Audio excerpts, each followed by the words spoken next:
mais linda.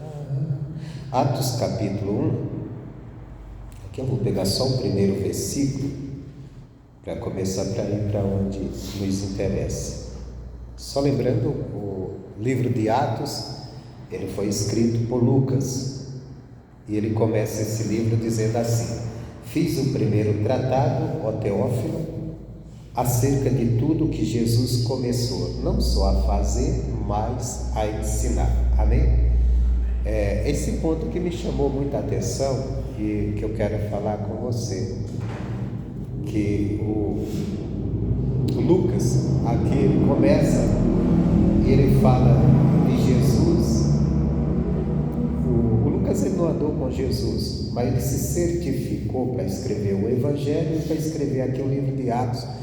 Ele se certifica do que Jesus fez e do que Jesus ensinou. E foi esse ponto que me chamou a atenção. Nós temos que estar atentos ao que Jesus fez e o que Jesus ensinou. Por quê? Isso é importante. Porque quando nós compreendemos o que Jesus fez, nós sabemos que Ele pode fazer algo por nós. Nós entendemos o poder que Ele tem de fazer os milagres, de fazer as maravilhas.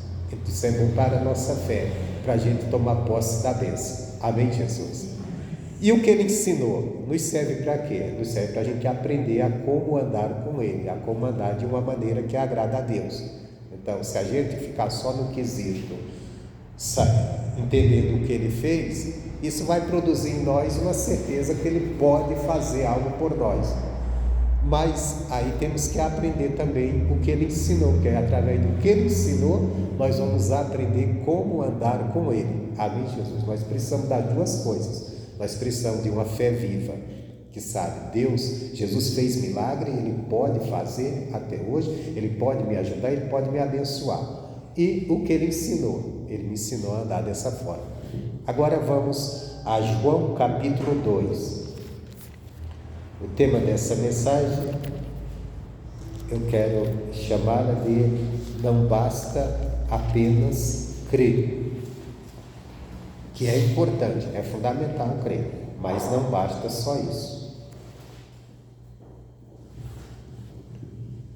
Tem que ter algo a mais.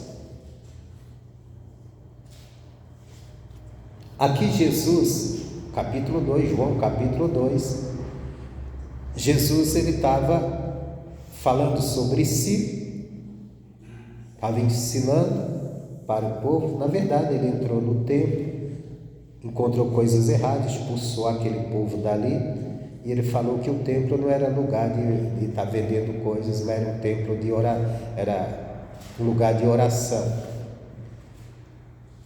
E depois ele ensina as pessoas.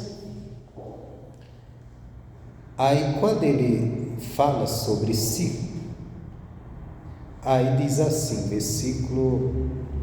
capítulo 2, versículo 23.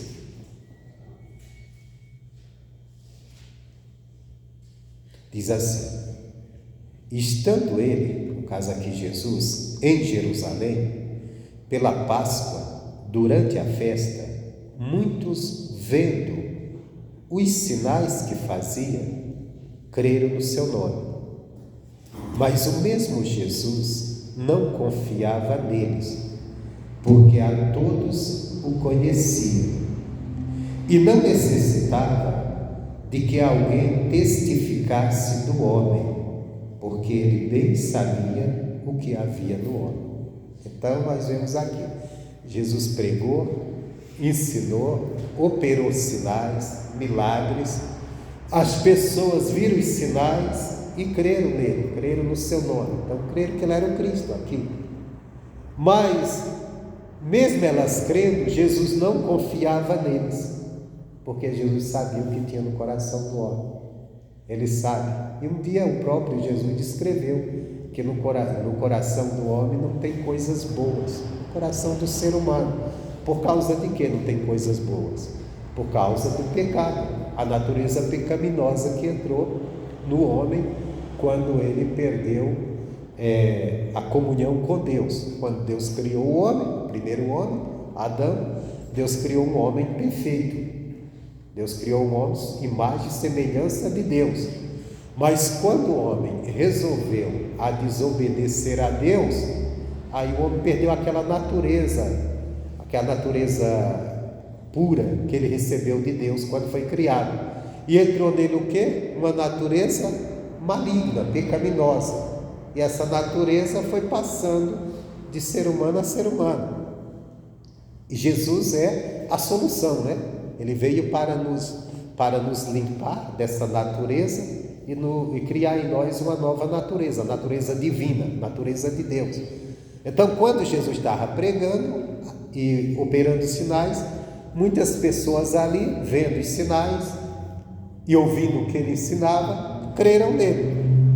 Mas isso não foi o suficiente para Jesus confiar neles, porque Jesus sabia que, apesar deles crerem, o coração deles não era perfeito para com Deus. Tinha muita coisa, vamos dizer assim, tinha muita coisa ruim acumulada durante tanto tempo sem Deus.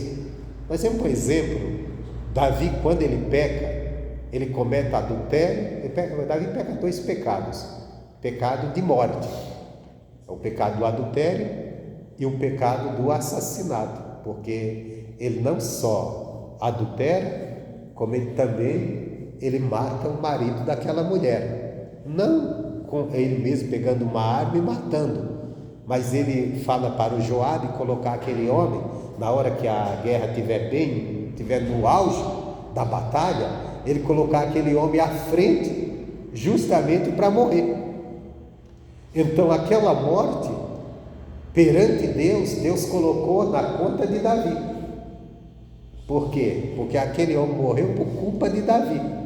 Propósito de Davi, foi por propósito mesmo. Porque culpa pode ser sem a pessoa querer, mas falhou, errou, cometeu um erro e acabou sendo culpado do outro. Por exemplo, uma pessoa que comete uma irregularidade no trânsito e acaba matando alguém. Ele não queria matar, mas ele é culpado pela falta da sua negligência, por causa da sua negligência, que acabou cometendo aquela morte, né? Um erro, que se ele tivesse sido mais cuidadoso, teria. Agora, no caso de Davi, não era só culpa, o caso dele era propósito. Ele disse: põe o homem lá na frente, quando a guerra estiver mais aguerrida, que era justamente para ser morto, que era para ficar escondido o que Davi tinha feito. Então Deus colocou na conta de Davi. Então Davi ficou com o pecado do adultério e o pecado da morte. E só não foi morto porque Deus o perdoou. Só que Deus perdoou o pecado de Davi, mas as consequências do pecado Davi teve que pagar por elas. Porque quando o profeta vem a Davi, diz assim: Deus perdoa teu pecado, mas Ele vai fazer com a tua casa o que você fez. Você fez em oculto, vai ser feito com você perante todo mundo. Que foi o que Davi fez. Em oculto, ele se apropriou da mulher de alguém. E lá na frente, quando o filho de Davi, ele tomou o reino, tomou temporária, né? Por um tempo, Davi teve que fugir, e o Absalão veio com a multidão e se apropriou do reino. As mulheres de Davi, naquela época o rei tinha mais de uma mulher, as mulheres de Davi que ficaram ali em Jerusalém, o Absalão, ele montou uma tenda no meio do povo e ele foi se relacionar com cada uma delas, para o povo ver, que era uma prova de dizer: agora eu sou o rei, porque quem se apoderasse da mulher do rei, então estava tomando também o reinado dele. E ali o Absalão foi até aconselhado por alguém: faz uma tenda e se relaciona com as mulheres do rei todo, que é para o povo ver que você agora que é o rei. Tanto é que quando Davi retorna o reino, ele volta, aquelas mulheres ficam como umas viúvas, elas ficam encostadas, porque o rei já não tinha mais algo, porque ela tinha sido possuída por outra. É coisa deles, né? Então o que eu quero dizer? Davi cometeu esse erro. E quando Davi comete o pecado, qual que é a oração de Davi? A oração de Davi está lá no Salmo 51. Ele pede a Deus: Deus, cria em mim um coração puro e renova em mim um espírito reto ou inabalável. Você vê que ele pede para que o espírito seja renovado. Então estava meio atrapalhado o espírito aqui, né? Mas o coração, ele não pede para Deus renovar. Ele pede, cria em mim. Se é para criar, você só pode criar o que não existe. O que é criado é porque não existe. Então isso quer dizer o quê? Davi, ele entendeu que o pecado dele foi porque o coração dele mesmo não era puro como deveria. Talvez puro em relação às mulheres. Que ele era um homem que tinha aquela coisa que ter várias mulheres. E isso levou ele àquele pecado. Então ele disse, então agora o Senhor me cria um coração puro. E você vê que depois daquele, Davi não comete mais nenhum pecado semelhante àquele. Ele passa a andar com Deus. Então ele percebeu que a queda dele, a causa estava no coração. É o coração que precisava ser recriado, que não tivesse mais aquela tendência. Mas voltando aqui, então Jesus, ele pregou, muitos creram, mas Jesus não confiava neles, porque sabia o que tinha no coração deles. Quer dizer, não basta só crer, nós temos que crer e purificar o nosso coração. Como vamos purificar o nosso coração? Observando a palavra de Deus, na palavra de Deus. Então nós precisamos crer, mas precisamos de aprender. Aí volta o que Lucas escreveu lá, que Jesus, ele andou fazendo e ensinando. Nós precisamos compreender o que Jesus fez, crer no que Jesus fez, porque ele pode fazer por nós, mas também tomarmos conhecimento do que ele ensinou. Do que ele ensinou, não só do que ele fez. Porque quando eu tomo conhecimento que Jesus cura, que Jesus curou, que Jesus abençoou, que Jesus curou o paralítico, que Jesus curou o cego, que Jesus fez coisas extraordinárias, então isso aqui nasce no meu coração, através desse entendimento, uma fé que ele pode fazer isso por mim também. Então isso é muito importante, porque isso vai nos trazer fé. Agora, eu tenho que também tomar conhecimento do que ele ensinou, e aí para que eu possa aprender a andar com ele. Aqui em João capítulo 8, Jesus nos dá a ideia dessa importância de crer e de aprender com ele. É uma palavra bem conhecida, você já conhece isso aqui, mas vamos mais uma vez falar disso. João capítulo 8, mais uma vez Jesus está pregando para as pessoas, e quando ele conclui sua pregação, seu ensinamento, as pessoas mais uma vez creem nele através do que ele está ensinando. João capítulo 8, versículo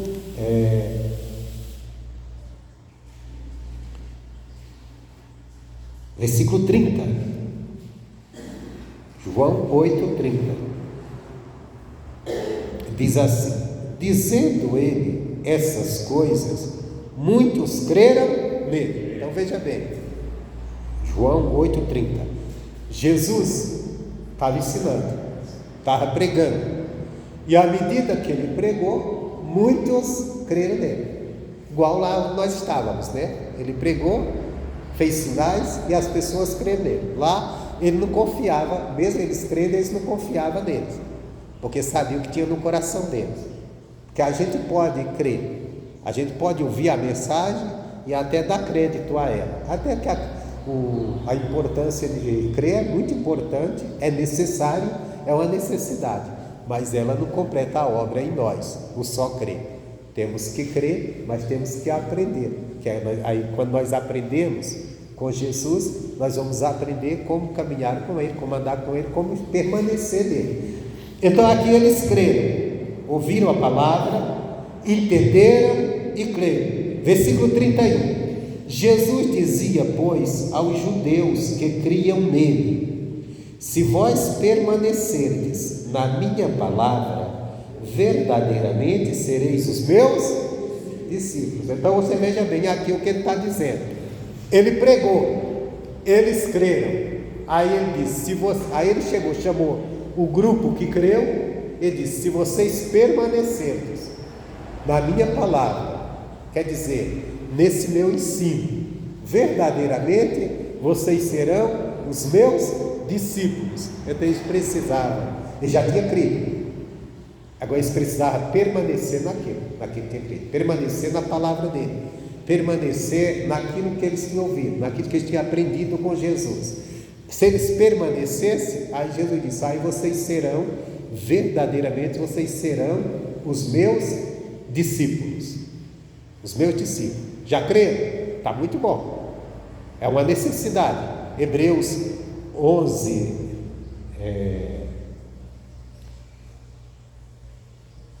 Hebreus 11:6 diz que é necessário que aquele que se aproxima de Deus creia que Ele existe e que Ele é galardoador, quer dizer, recompensador dos que o buscam.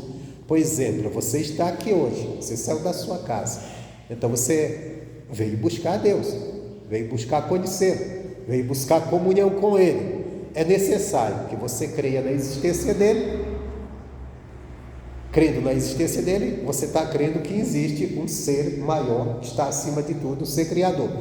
E crê que Ele é galardoador. Isso aqui é importante quando você crê, porque isso aqui vai abrir as portas para o poder de Deus te abençoar. Porque se você crê que Deus, Ele existe e que Ele é recompensador do que os busca, então você não vai buscar Ele por buscar. Você não vai buscar Ele como quem tem, eu tenho uma religião. Você vai buscar Ele com a convicção. Ele é recompensador, Ele vai recompensar, Ele vai me abençoar. Amém, Jesus? Pois é, então você saiu da sua casa, enfrentou esse frio todo para vir à igreja hoje, buscar a Deus. Se você vem compreendendo, não, Deus é recompensador, Ele vai me recompensar. Eu deveria estar agora debaixo da coberta, eu queria estar mais nisso, mas eu estou aqui buscando a Deus, e Ele é galardoador, quer dizer, Ele é recompensador, então Ele vai me recompensar, Ele vai me abençoar. Aquilo que eu preciso, que eu vou colocar diante dEle em oração, eu sei que Ele vai atender, porque Ele vai me recompensar a minha busca. Amém, Jesus? Mas não é só o fato de você ter saído de casa hoje e vindo para a igreja, é a nossa caminhada com Deus, que é a nossa caminhada no dia a dia, buscando a Deus, buscando evitar o pecado e andar de uma maneira que o agrade, é a nossa forma de estar buscando a Deus. Agora nós temos que buscar isso, entender, estou buscando que Ele existe e porque Ele é recompensador, Ele vai me recompensar, a minha busca não é em vão. Isso é necessário, mas não basta só isso, tem o caminho do aprendizado, que é o que Jesus, Ele pregou, eles creram no que Ele pregou, aí Ele chamou eles à parte e disse assim: olha, vocês creram? Então vocês precisam permanecer. Para quê? Para que vocês se tornem verdadeiramente os meus discípulos. Qual é a função de um discípulo? Aprender com o seu mestre. Um discípulo é um aluno, alguém que está aprendendo com alguém. Então Ele disse: se vocês crerem, então permaneça naquilo que vocês creram, na minha palavra, nos meus ensinamentos. A palavra quer dizer, no que Ele tinha para ensinar, para que se tornasse discípulo, quer dizer, se tornasse aprendiz dele. Porque qual é a necessidade desse aprendizado? A necessidade de aprender a andar de uma maneira que Ele quer que nós andemos. Amém, Jesus?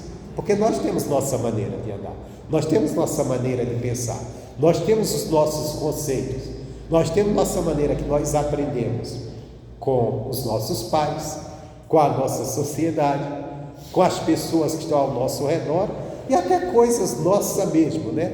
Sabe aquela coisa que tem gente que diz assim: eu sou assim mesmo. Mas será o assim mesmo que eu sou agrada a Deus? É o que Deus pede de mim? Porque se não é, eu tenho que mudar pelaquilo que eu aprendo com Deus. Porque eu não tenho que ser como eu sou, como eu acho que devo ser. Eu tenho que ser como a palavra de Deus pede para mim ser. Então, por isso, a necessidade de ser discípulo de Jesus, de estar aprendendo com Jesus, porque os nossos próprios conceitos nós já temos, não é verdade? Você já tem sua maneira de pensar, seu jeito de ser, seu comportamento, suas atitudes, coisas que você aprendeu, que você herdou de alguém, outros que é coisa da sua própria natureza, da sua própria maneira de ser, da sua própria personalidade, mas se não está de acordo com Deus, se não está de acordo com a palavra de Deus, eu tenho que mudar, eu tenho que ser o que Deus pede que eu seja. E como eu vou ser?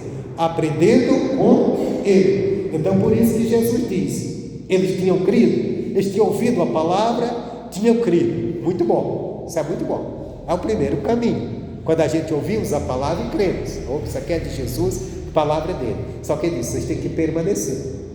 E permanecer para quê? Se vocês permanecerem na minha palavra, verdadeiramente sereis os meus discípulos.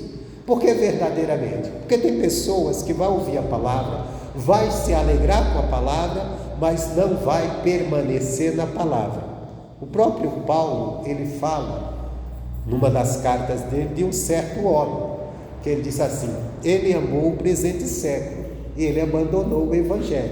Foi uma pessoa que estava ali com Paulo, no Evangelho, servindo a Deus, mas de repente ele olhou para alguma coisa, que ele poderia tirar vantagem, que ele poderia ser, vamos dizer, mais favorável para ele naquele momento, e ele abandona a caminhada do Evangelho, para ir em busca dos seus propósitos, dos seus próprios sonhos. E Paulo diz assim, ele amou o presente século. Não diz que aquele homem se entregou ao pecado, mas diz que ele abandonou o Evangelho. Quer dizer, ele não permaneceu. E não permanecendo na palavra, o que vai acontecer? Se nós não permanecermos no ensinamento de Jesus, nós vamos andar à nossa maneira. E a nossa maneira nunca vai agradar a Deus. Porque a nossa maneira, por mais que nós sejamos cheios de princípios, ela tem falhas por causa da natureza pecaminosa que habita em nós, e nós por causa do pecado que entrou no mundo. Continuando, e se vós permanecer na minha palavra, verdadeiramente sereis os meus discípulos, e conhecereis a verdade, e a verdade vos libertará. Conhecereis a verdade significa que nós não conhecemos a verdade acerca da vida. Nós vivemos, às vezes nós nos empolgamos muito com as coisas, achamos que é maravilhoso, mas a verdade sobre a vida, a verdade sobre Deus, a verdade sobre o que é real, o que é verdadeiro, o que é para sempre, nós não conhecemos. Tanto é que nós somos muito apegados a esse mundo, não é verdade? Se alguém dissesse para você hoje, amanhã você vai morrer, você ficava desesperado. Por que você ficava desesperado? Porque você não quer morrer, não é verdade?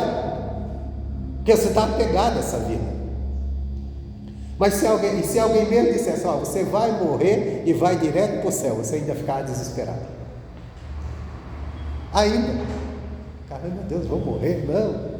Agora eu lembrei do missionário Soares. Ele disse, quando era solteiro, fez uma oração, disse, Deus, não me deixe eu morrer antes de eu casar, eu quero casar primeiro.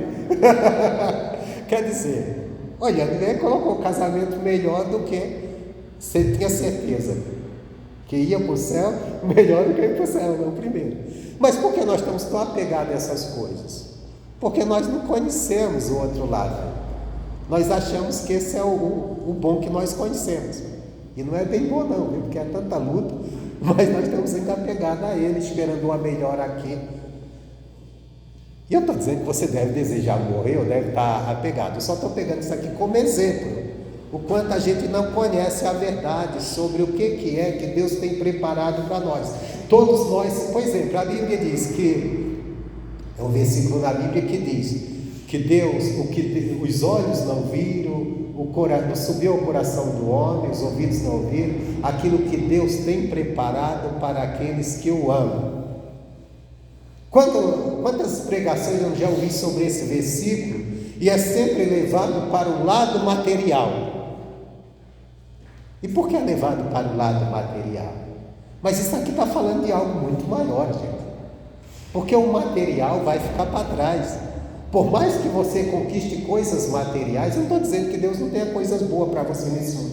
Tem, mas mesmo que Deus tenha de bom nesse mundo, vai acabar um dia, ou você vai deixar para trás. Porque se Deus te prosperar muito, se Deus deixa você, diante de você enriquecer, adquirir muitas riquezas, muitas bênçãos, vão ficar para trás.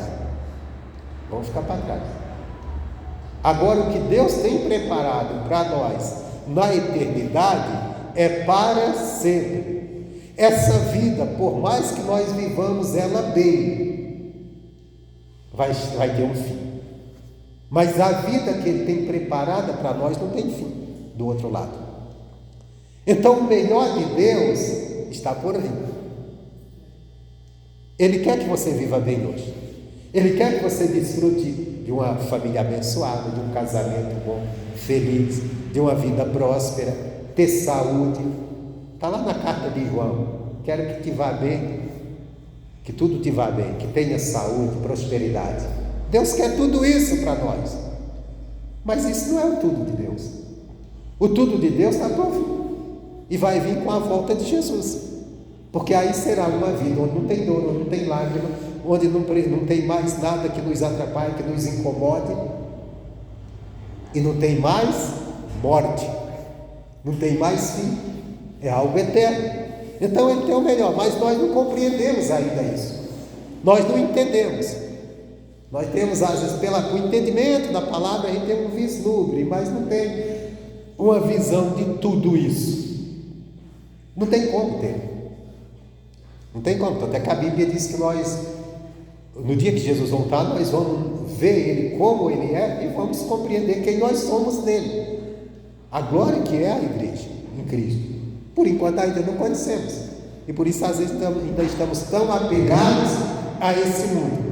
E quantas às vezes estamos mais buscando de Deus a bênção material do que o que verdadeiramente deveria estar buscando. Amém, Jesus? Porque nós não conhecemos ainda a verdade. Essa verdade se revela na palavra. Então nós temos que nos dedicarmos à palavra para que nós não estejamos tão presos. O Paulo, em uma das cartas, ele escrevendo para a igreja, ele escreveu um versículo lá que quase ninguém prega, ninguém fala dele. E ele falou que ele estava explicando aquilo para que as pessoas, os cristãos, eles não se enchessem de tristeza quando perdesse um ente querido, mas eles compreendessem o propósito da ressurreição, que, em outras palavras, que essa morte não é o fim. Ele estava dizendo, ele escreve isso, porque ele disse: eu não quero que vocês sejam ignorantes acerca dos que dormem, que um dia eles ressuscitarão. Então estou escrevendo isso para que vocês não se encham de tristeza como as demais pessoas. Mas até hoje nós nos enchemos de tristeza quando perdemos um ente querido, não é verdade? Porque nós não compreendemos que a morte não é o fim. Não é o fim para quem tem a Deus. Mas voltando aqui, então Jesus disse: conhecereis a verdade, e a verdade vos libertará. Então existe uma verdade sobre a vida, que nós só vamos conhecê-la se entendermos verdadeiramente a palavra de Deus, porque a verdade aqui é a palavra de Deus. João 17:17, Jesus diz: santifica-os na verdade, a verdade é a tua palavra. Então a verdade aqui é a palavra de Deus.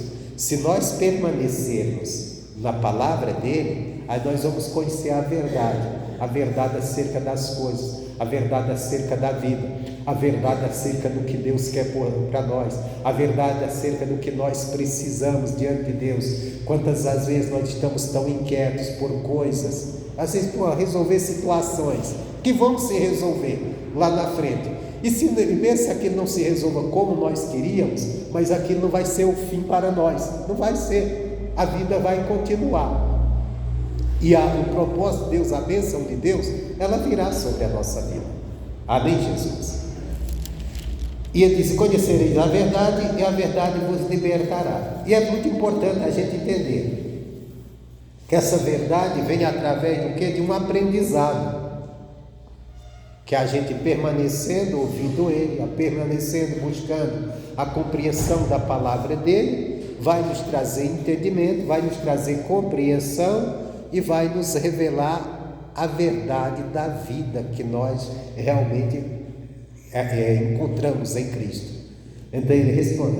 Aí quando ele fala isso, eles não entendem. Versículo 33 diz assim: responderam-lhe: somos descendência de Abraão e nunca servimos a ninguém. Como dizes tu, sereis livres? Então ele disse: espera aí, vamos usar essa linguagem dos judeus com a linguagem do crente de hoje. O crente diz assim: eu sou de Deus, sou escravo de ninguém não, sou livre em Jesus, eu sou de Jesus. Então ele diz: nós somos descendência de Abraão. Eles dizendo que são descendência de Abraão, eles estão dizendo o quê? Nós pertencemos a Deus, nós temos a promessa de Deus sobre nós somos o povo de Deus. Então logo nós não somos escravos de ninguém, nós somos livres. Se fosse o crente de hoje ele ia dizer assim: não, eu tenho Jesus, eu sou livre, eu não sou escravo de ninguém. No caso dos judeus aqui, eles colocaram a escravidão como escravidão, ser escravo de outra nação. No caso hoje do crente, como nós enfatizamos mais o lado espiritual, você que aceitou Jesus, você que é de Deus, vai dizer: não, eu não sou escravo de demônio, eu não tenho demônio na minha vida, eu sou livre, já fui liberto, Jesus já me libertou, amém? Só que Jesus não está falando aqui nem é de escravidão de um homem para com outro, e nem também escravidão acerca de possessão demoníaca, porque quando a gente fala em libertação hoje na igreja, vamos pegar na velha aliança, quando falava de escravidão ou de libertação, o povo de Israel entendia ser liberto da mão de outra pessoa, de outro reino. No caso, nós pensamos libertação de uma pessoa que está possessa de um demônio, mas Jesus não está falando nem de uma coisa nem de outra.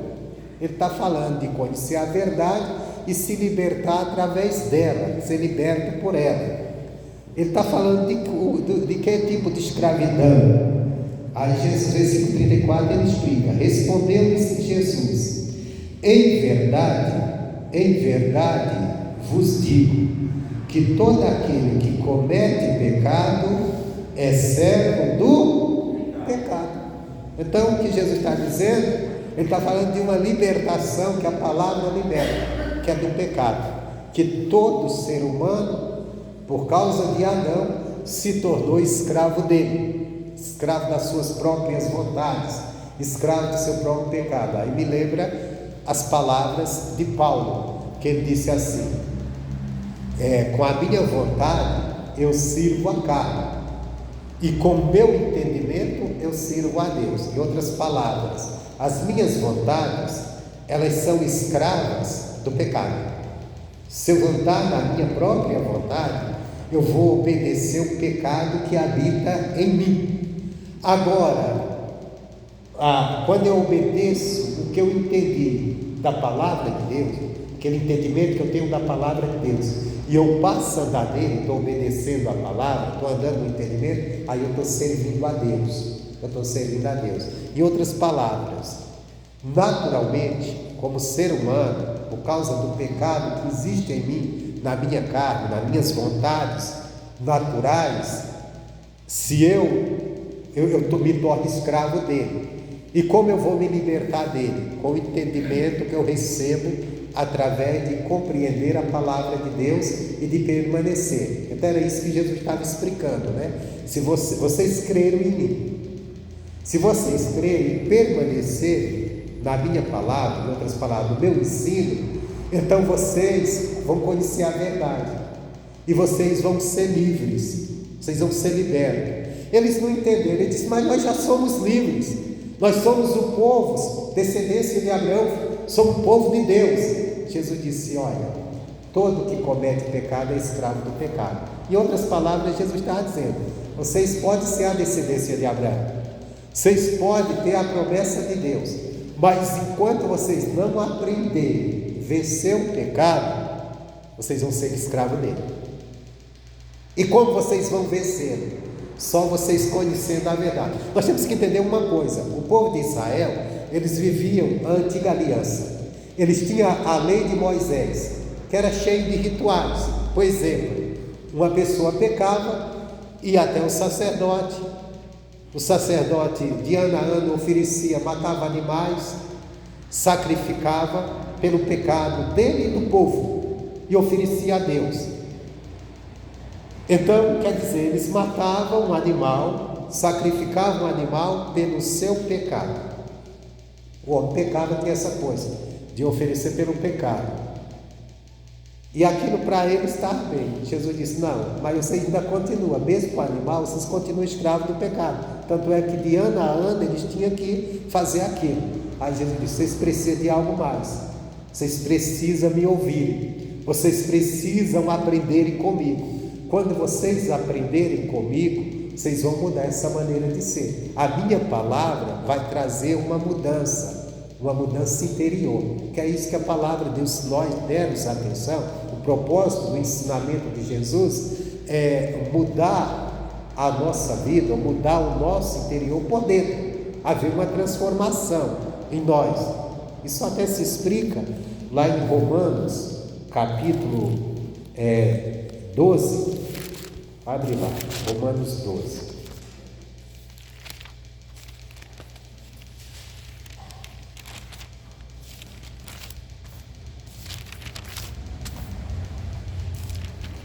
Romanos capítulo 12,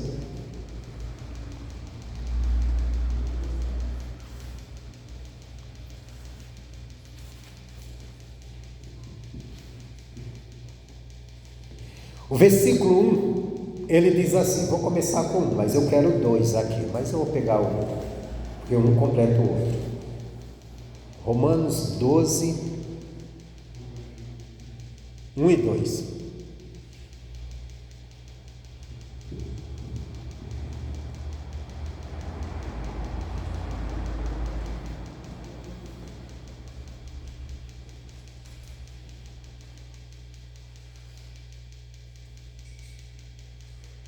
A caixa de som está parecendo uma fritadeira elétrica quando está voltando.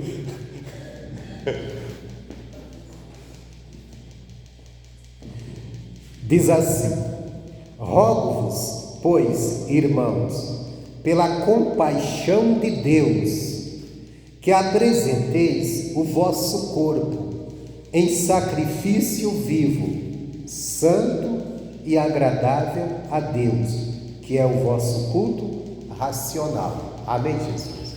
Então veja bem, primeiro ele roga, ele diz: eu rogo pela compaixão de Deus, usa ali até a compaixão de Deus, para que venhamos a apresentar o nosso corpo em sacrifício vivo, santo e agradável a Deus. Ele diz que é o vosso culto racional, é o nosso culto racional a Deus, dentro da nossa razão, daquilo que nós entendemos. É apresentar o nosso corpo como sacrifício. Como é que eu apresento o meu corpo como sacrifício vivo a Deus? Você sabe que ele está fazendo uma alegoria com os sacrifícios que era feito no passado. Como que era o sacrifício feito no passado? Era com animal. Ele pegava um animal e matava ele e oferecia a Deus.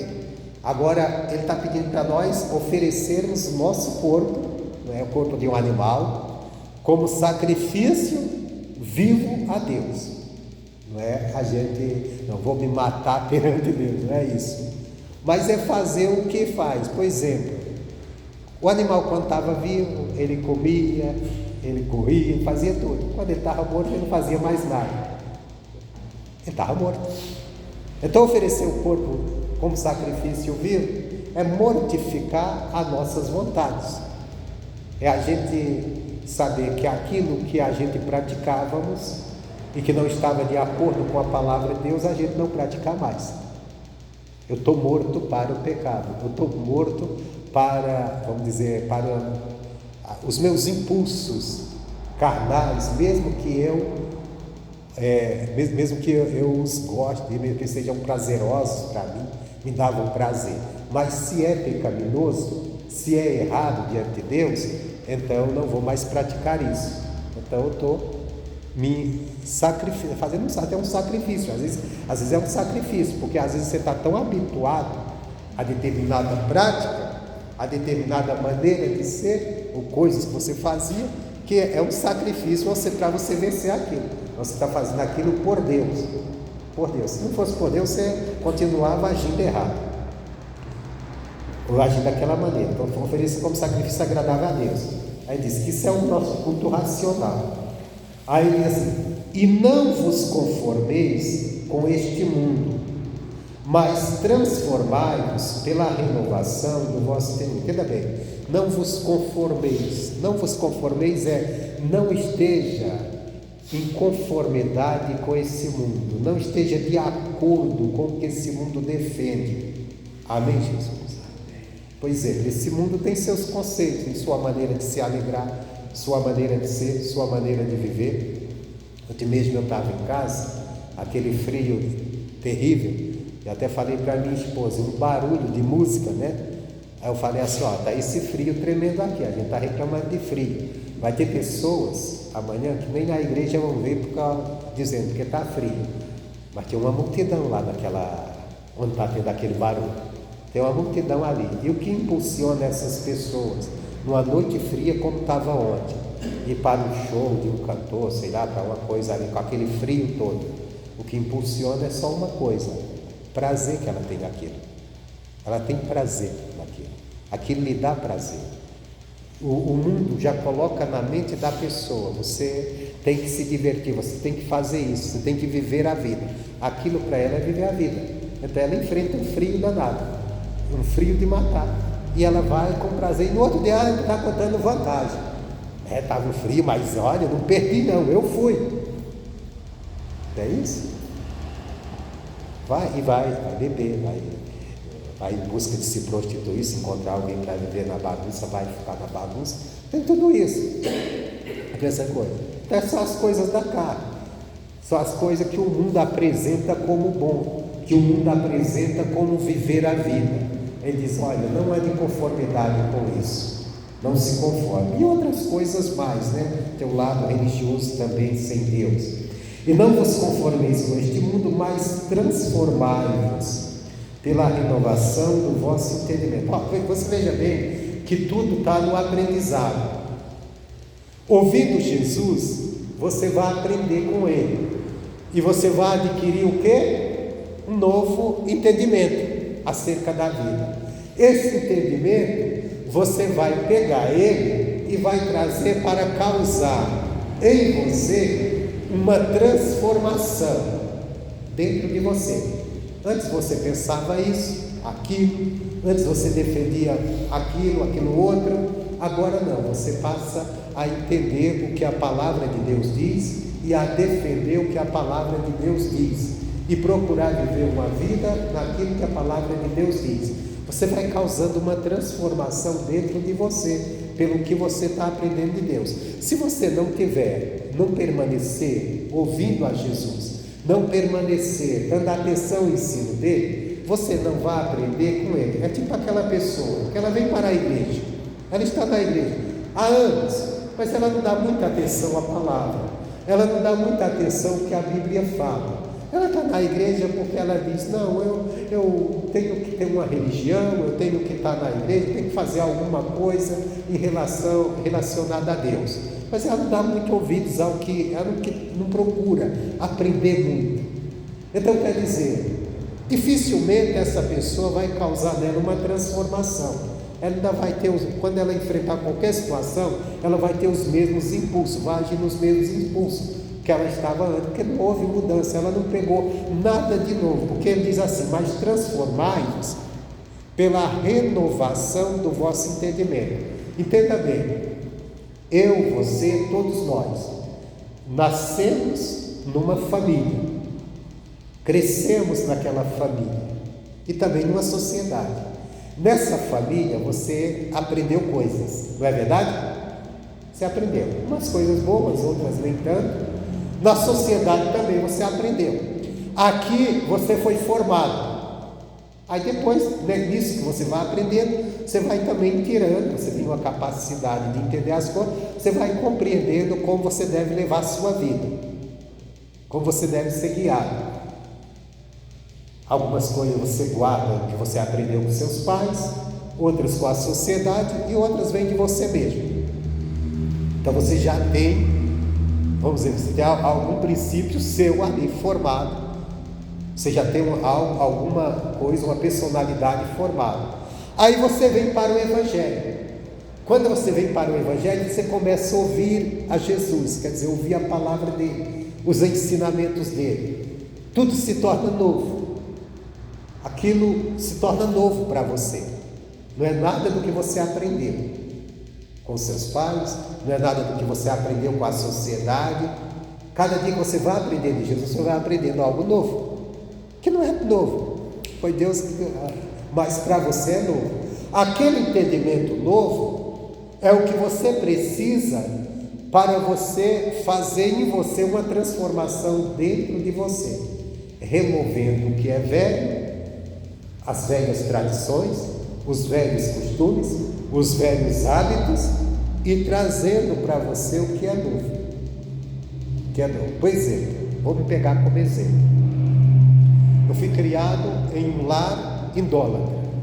Então foi aprendido que adorar uma imagem agradava a Deus. Meu pai também, com palavras, ele me ensinou que eu não deveria beber, mas ele bebia. Aí ele me ensinou bebendo que eu também deveria beber, só não poderia beber enquanto fosse criança. Depois eu fui conhecendo os amigos, fazendo amizades. Com os amigos eu fui aprendendo que era bom beber, que era divertido, que era alegre, que só o sino, como diziam eles, só o sino que não bebe porque a boca é para baixo. Aí eu aprendi a beber e achar que aquilo era divertido. Eu aprendi que para uma festa ser uma festa, eu tinha que ter bebida alcoólica. Então, se ia fazer uma festa, temos que comprar bebida e, para se divertir, tem que encher a cara. E muitas coisas eu fui aprendendo.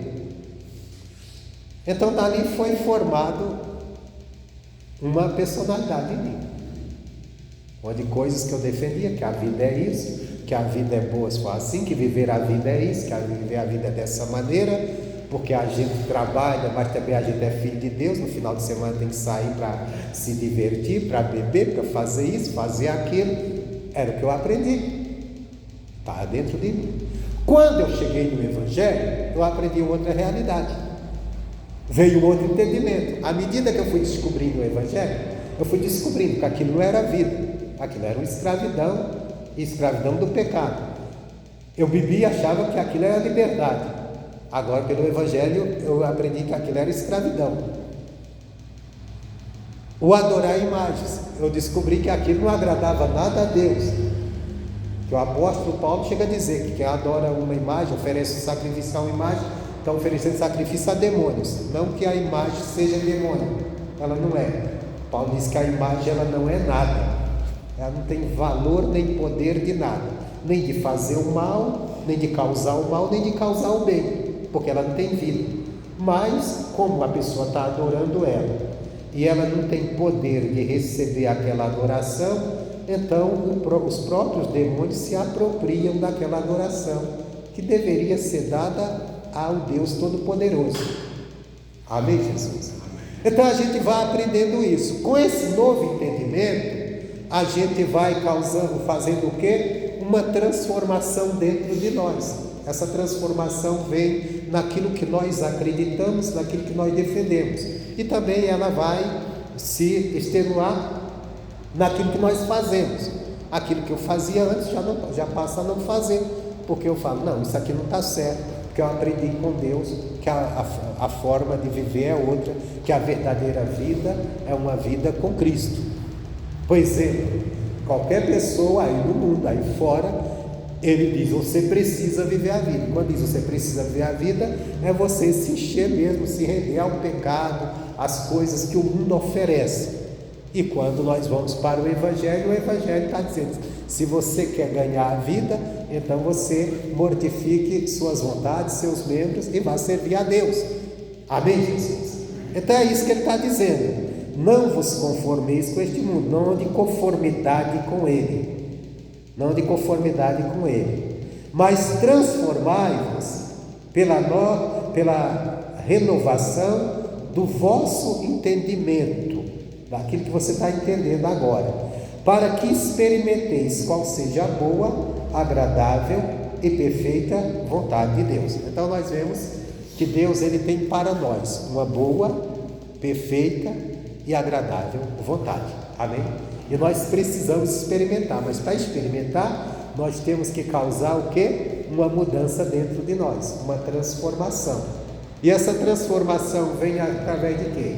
Da gente levantar nossas mãos para os céus e ficar: Deus me transforma, transforma a minha mente, o meu coração. Às vezes nós fazemos essa oração, mas essa transformação vem através do que nós aprendemos com Deus, do entendimento que nós vamos adquirindo na palavra. Então por isso que Jesus, lá ele falou para eles: permaneçam na palavra. Entenda bem, todo ser humano, todos, sem exceção, todos pecaram.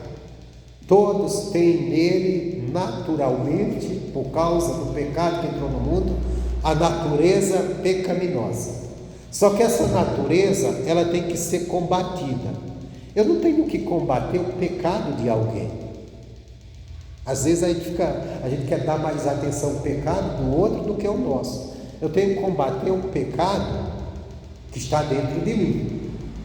O pecado, como diz Paulo, o pecado que habita em mim, porque é esse que me separa de Deus. O pecado do fulano de tal, ele não me atrapalha não, ele atrapalha o fulano de tal. O pecado que me atrapalha, que vai me separar de Deus, é o que está em mim, esse que eu quero dominar. Às vezes o crente ele quer dominar o pecado do outro. Eu lembro agora, às vezes eu já estive a visitar um grupo de homens crentes, aí às vezes andando na rua, já estive em casa assim, e às vezes passa uma mulher muito sensual, com roupa sensual, bonita, aí tem um crente que diz assim: está amarrado com magia. Não é besteira, irmão. Se ela tem pombagira ou não, às vezes nem tem, é só modismo mesmo. O mal que está nela, o pecado dela de sensualidade é dela, não é meu, não me afeta. O pecado que vai me afetar é o meu, é o que está em mim, que se inflamou com a presença daquela pessoa, do jeito que ela está. Então eu tenho que dominar os meus instintos carnais pecaminosos, não da moça lá. Ela é problema dela, ela viva a vida dela como ela queira, se vista como ela queira, problema dela. Eu tenho que dominar o eu que está em mim, que é esse que me mata. Não estou dizendo que ela está certa, isso está daquele jeito, não, mas que eu tenho que pregar o evangelho. Se ela se converter, ela vai andar direitinho, né? Mas enquanto ela não se converter e queira andar daquele jeito, é problema dela, é coisa dela. Eu não tenho que estar amarrando o pecado dela, o demônio dela. Eu tenho que amarrar o que está me incomodando, está aí dentro de mim, os meus instintos carnais pecaminosos, porque é esse que vai me levar para o inferno. Não é o pecado da pessoa, não. Se eu estou pecando por causa daquela pessoa que está muito sensual, que está muito, a culpa não é dela, a culpa é minha, porque eu posso muito bem ignorar. Jó disse assim, que o meu coração não siga os meus olhos. O que é isso? O que está no meu campo visual, eu estou vendo. Se passar uma pessoa ali, uma mulher ali seminua, eu estou aqui de frente, não tem como eu não ver. Agora o que não pode é meu coração seguir. Quando é que o coração segue? Quando eu atento.